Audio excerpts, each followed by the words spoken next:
Lo primero que te quiero comentar esta semana tiene que ver con el lío que se ha armado durante estos meses con los contratos fijos discontinuos. Estos contratos existen desde hace más de 25 años, o sea, no es un invento de este gobierno, ya existen desde hace mucho tiempo.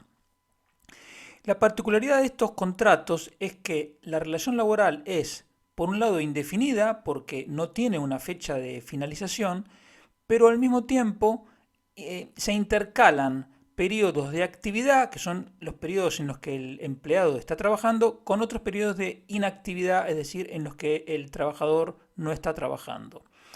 Este contrato es más interesante, por ejemplo, para las empresas que tienen necesidades de personal estacionales y más importante todavía en empresas que requieran personal de manera estacional donde la mano de obra sea escasa. Entonces, con un contrato fijo discontinuo, las empresas se pueden garantizar el contar con el personal que necesitan en el momento adecuado. Para el trabajador, la ventaja es que puede contar, digamos, con un trabajo seguro, aunque sea intermitente, que puede compatibilizar con otros trabajos y además, en los periodos de inactividad, puede cobrar la prestación por desempleo. Pero la verdad es que hasta 2021 la utilización de este contrato era absolutamente marginal. Solo el 1,3% de los contratos que se firmaron a lo largo de todo el 2021 fueron fijos discontinuos y solo el 2% de los asalariados trabajó en 2021 con un contrato fijo discontinuo. Eran alrededor de 350.000 personas. Todo esto cambió con la reforma laboral de Yolanda Díaz, que empezó a impactar en abril de 2022. ¿Qué quería conseguir Yolanda Díaz con esta reforma? En teoría, dos cosas: reducir la temporalidad y bajar el número de desempleados. Lo que es seguro es que a partir de la reforma, que básicamente impulsa a los contratos fijos discontinuos en detrimento de los contratos temporales, estos contratos, como digo, estallaron porque de ser el 1%, el 1,3% en 2021 de todos los contratos firmados, de media en los últimos 9 meses de 2022 fueron casi el 16%, es decir, se multiplicaron por más de 10. Comparando los datos de la encuesta de población activa del tercer trimestre de 2022, que es la última publicada, con la del tercer trimestre de 2021, los que defienden esta reforma te pueden decir que ahora hay 890.000 empleados temporales menos y en cambio hay casi 1.400.000 asalariados fijos más. Entonces, mirando estos números, ellos dicen, hemos conseguido bajar la temporalidad del 26% de los asalariados al 20%. Dicho sea de paso, todo ese ajuste de la temporalidad ha sido realizado por el sector privado, porque la temporalidad en el sector público sigue siendo, a pesar de la reforma de Yolanda Díaz, sigue siendo superior al 30%. Es decir, que casi 1 de cada 3 empleados públicos trabaja con un contrato temporal. Y el número de fijos discontinuos trabajando aumentó en casi 200.000 personas, entonces ahora son más de 500.000. Dicho así, podría parecer que la reforma laboral fue algo fantástico, que simplemente por haber cambiado un par de líneas en el Estatuto de los Trabajadores se empezaron a contratar empleados de manera fija y da la impresión de que sería demasiado fácil. Es verdad que, como dice la EPA, bajó el número de empleados temporales y aumentó el de contratos fijos, pero eso ha tenido un coste. ¿Y cuál es ese coste? En primer lugar, que se ha reducido el número de horas trabajadas, porque si comparas el número total de horas trabajadas en el tercer trimestre de 2021 y tercer trimestre de 2022, encuentras que se ha trabajado un 0,6% menos de horas, a pesar de que hay más de un 4% más de ocupados. Por lo tanto, de media, cada ocupado en 2022 trabajó un 5% menos de horas que en el 2021. Tú puedes preguntar a toda la gente que conozcas, que viene trabajando hace muchos años y no les han reducido en general la jornada. Por lo tanto, ese ajuste de un 5% menos de horas trabajadas en el total de ocupados se ha concentrado en los empleados que han sido contratados en 2022. Y esto lo podemos ver a través de la firma de contratos. ¿Por qué? Porque los contratos de tiempo completo han caído un 25% comparando la media de los últimos 9 meses de 2022 con la media de 2021. Y en cambio, los contratos de tiempo parcial han subido más de un 12%. Por lo tanto, tenemos dos estadísticas, el número de horas trabajadas y la estadística de contratos, que apuntan en la misma dirección. Se ha reducido la temporalidad, pero al precio de que esos mismos empleados trabajan menos horas, por lo tanto cobran menos. Porque una de las alternativas que han elegido los empresarios en lugar de contratar fijo discontinuo ha sido contratar indefinido, pero de tiempo parcial. Pero la cosa no termina ahí. Antes de la reforma laboral, cada empleado fijo firmaba de media un contrato, y eso es evidente, porque si tú tienes un contrato de tiempo completo, firmas un único contrato. En cambio, cada contratado de forma temporal firmaba de media 1,38 contratos, y eso era por la rotación, porque por ejemplo si tú tenías un contrato de 2 semanas, podías trabajar todo el mes firmando 2 contratos. Después de la reforma, ¿qué pasó? Que los que están contratados de manera indefinida han firmado 1,06 contratos. Eso te muestra que ya hay gente que tiene contrato indefinido pero firma más de un indefinido.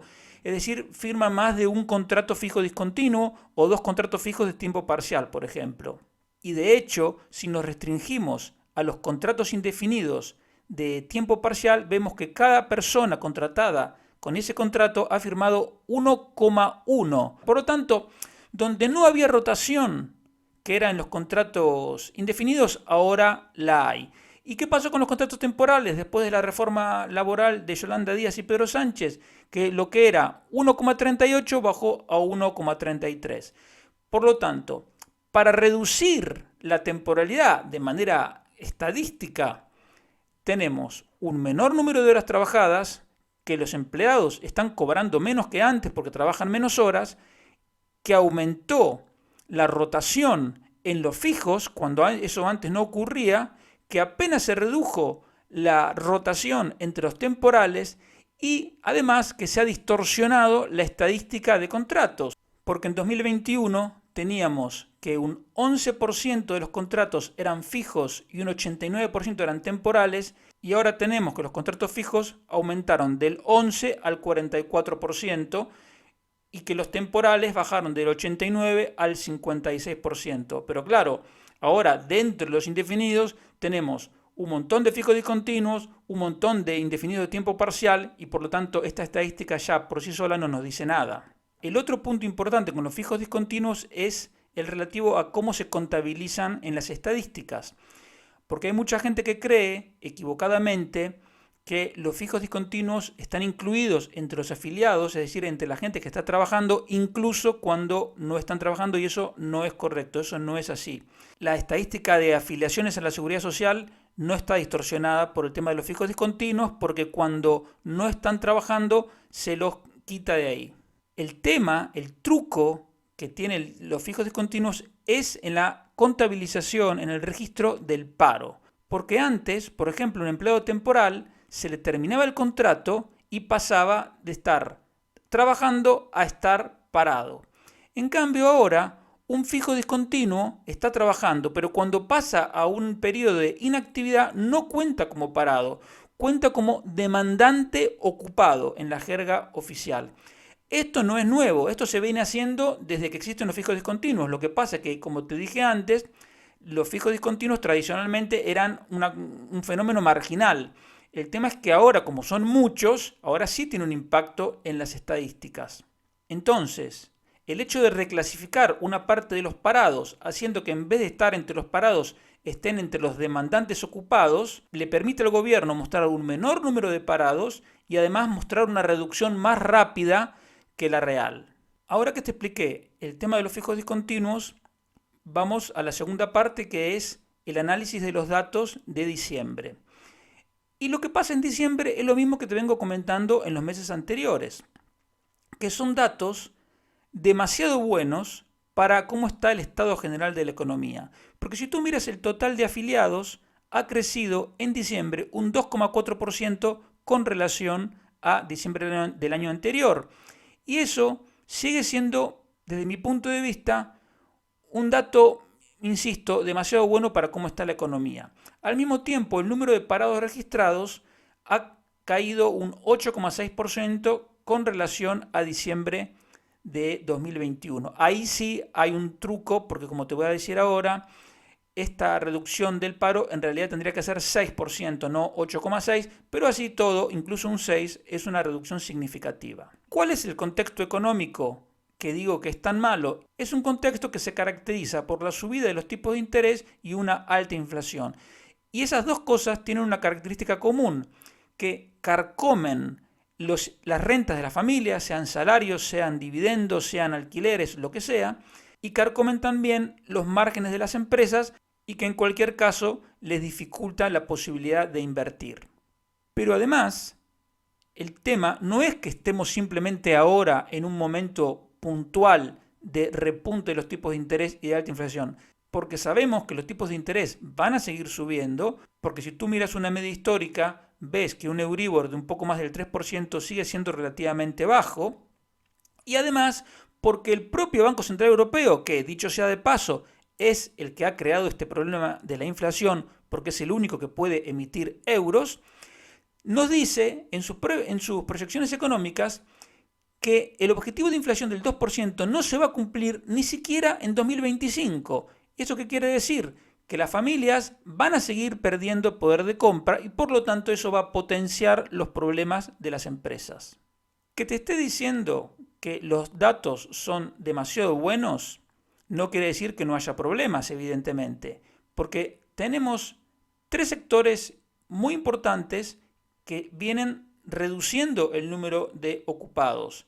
Por ejemplo, el sector primario, que lleva 17 meses seguidos destruyendo empleo en términos interanuales y en diciembre lo redujo un 5,6%.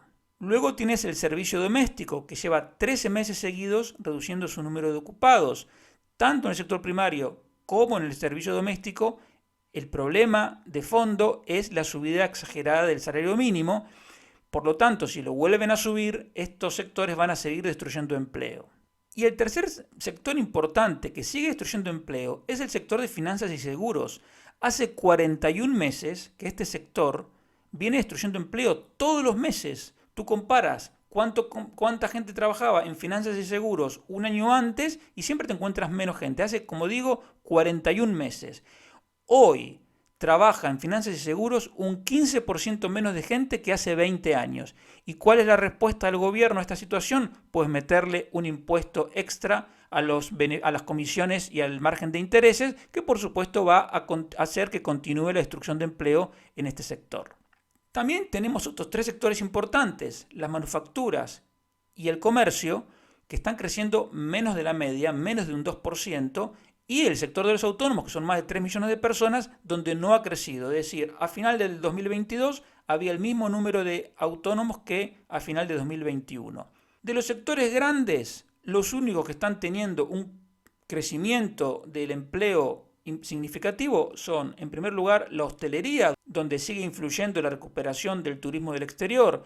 En 2022 hemos recibido en España más de 70 millones de turistas del extranjero, cuando un año antes habían sido, si mal no recuerdo, menos de 30 o alrededor de 30 millones. O sea, se más que duplicó en un año y ahí está la fuerza de la recuperación del empleo de la hostelería. Luego la construcción, donde está creciendo más de un 5%. Eso no va a ser sostenible por la subida de los tipos de interés. Y el tercer sector relevante, como siempre, es el sector público, que crece un poquito por encima de la media, porque claro, ellos tiran con pólvora ajena. Pero los problemas del empleo no terminan ahí, porque si tú tienes en cuenta que hay 1.600.000 subocupados, es decir, gente que quiere trabajar más horas de las que trabaja pero no encuentra dónde, si tienes en cuenta que hay más de 500.000 fijos discontinuos y a nadie le gusta ser fijo discontinuo, de poder elegir, elegirían ser fijos simplemente. Y luego tienes otros 500 y pico de mil de pluriempleados, que en algunos casos puede ser, no sé, gente profesional, freelancers que tienen más de un empleo y lo hacen de manera voluntaria y les conviene, pero convengamos en que el caso típico del pluriempleado es porque es una persona que no consigue un trabajo de tiempo completo. Entonces, si sumamos estos tres grupos, subocupados, fijos discontinuos y pluriempleados ya tenemos 2.600.000 personas. Y si le sumamos los 3,5 millones que sigue habiendo de temporales, tenemos que prácticamente el 30% de los ocupados, o sea, 6 millones de personas, tienen algún problema de empleo, sea porque quieren trabajar más horas y no pueden, sea porque les gustaría estar fijos y no pueden, sea porque les gustaría tener un solo trabajo y no lo consiguen, etcétera, etcétera. Tú fíjate cómo es la cosa, que a pesar de que el número global sigue mostrando un crecimiento más que saludable dado el estado de la economía, así todo, en la ocupación hay muchos problemas. Ahora vayamos al tema del paro. El paro registrado son 2.840.000 personas, pero esta es la definición restringida, que es la que difunde el gobierno y la que más se comenta en los medios de comunicación. Pero a los parados registrados hay que añadir, como mínimo, unos 471.000 que son unos parados que el gobierno no incluye entre los parados registrados. ¿Por qué? Porque de estos hay 270 y pico de mil que son parados con disponibilidad limitada. Un parado es una persona que no trabaja, que busca empleo activamente y que además está disponible para trabajar. Pero resulta que hay gente que no trabaja, que está buscando empleo activamente, pero dice, yo puedo empezar a trabajar dentro de 3 meses, por ejemplo, porque estoy terminando un máster, o estoy buscando un tipo de trabajo específico. Vale, entonces, toda esa gente el gobierno las cuenta, no de ahora, sino desde hace muchos años, como parados con disponibilidad limitada. Y a esos hay que sumarle otros casi 200.000 que son otras situaciones, que son básicamente personas que están haciendo cursos de FP y ya están buscando empleo. Si cuentas estos dos grupos y los sumas a los parados registrados, ya tienes 3,3 millones de parados. Pero la cosa no termina ahí, porque tienes más de 20.000 personas que están en ERTE y sobre todo tienes alrededor de 200.000 fijos discontinuos que no están trabajando. ¿Por qué te digo alrededor de 200.000?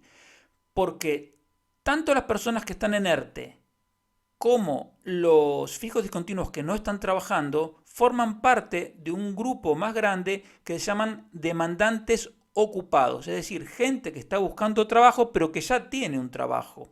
Y en este grupo, la parte por lejos más grande es la de las personas que ya tienen un trabajo y que buscan otro trabajo, sea porque quieren un trabajo más cerca de su casa o porque buscan un trabajo que les pague mejor o lo que fuere.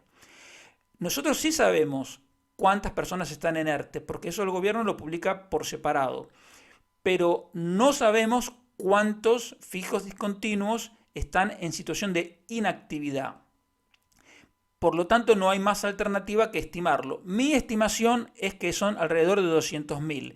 Seguramente vas a encontrar un número distinto para cada economista, pero no creo que ande muy lejos de eso. Y como te decía, esa es la magia del gobierno, que esos 200.000 personas que tienen un contrato fijo discontinuo, que no están trabajando y que están contados como demandantes ocupados, hace un año se hubieran contado entre los parados registrados.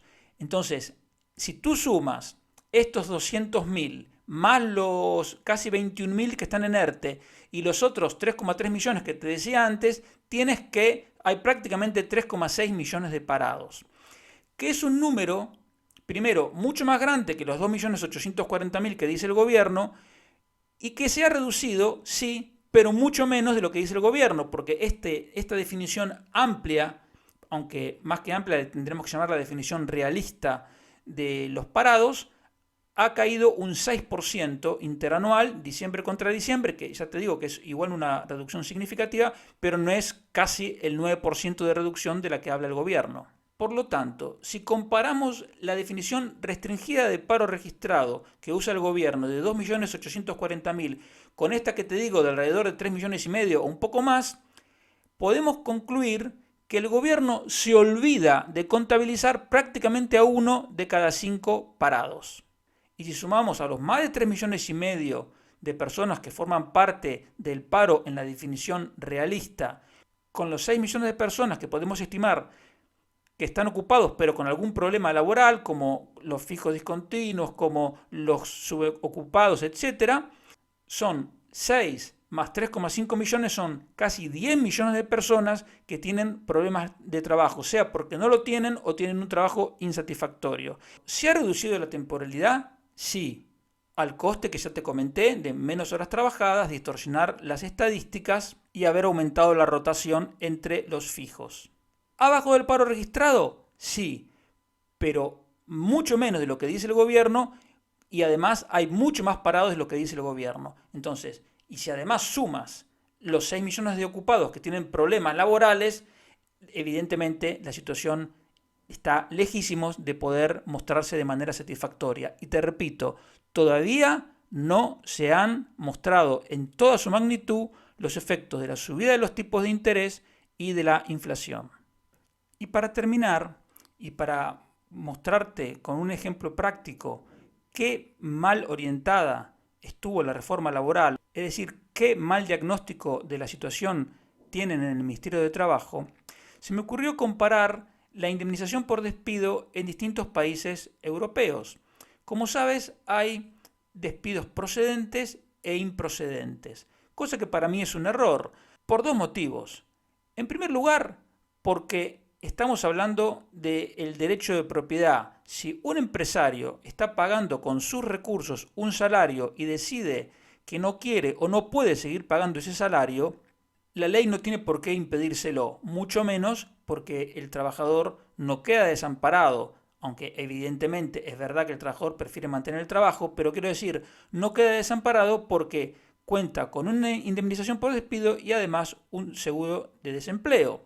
Pero además, un empresario solo prescinde de un empleado por uno de los dos motivos fundamentales, sea porque el empleado no trabaja bien o porque la empresa está en un mal momento y necesita reducir sus costes. La ley presume que el empresario es malo, es un explotador y que le tiene manía al empleado y lo echa por capricho, pero en realidad siempre digo lo mismo.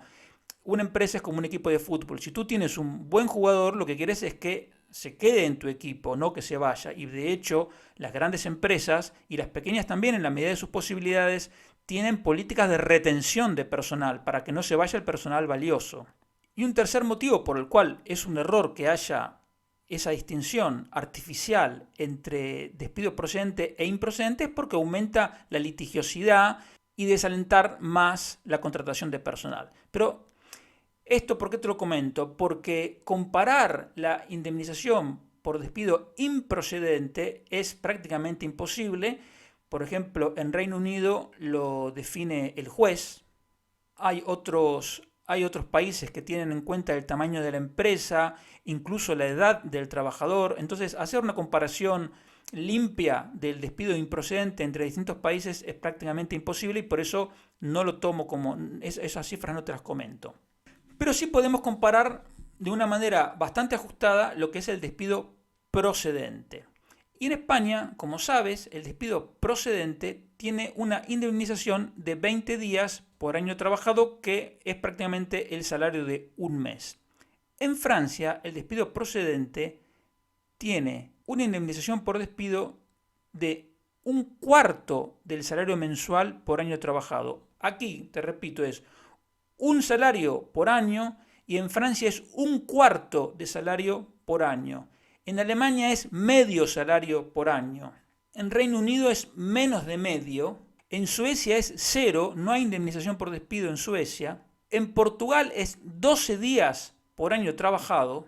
Y en Italia tampoco hay indemnización por despido, pero el trabajador recibe el dinero acumulado en una cuenta que es la famosa mochila austríaca.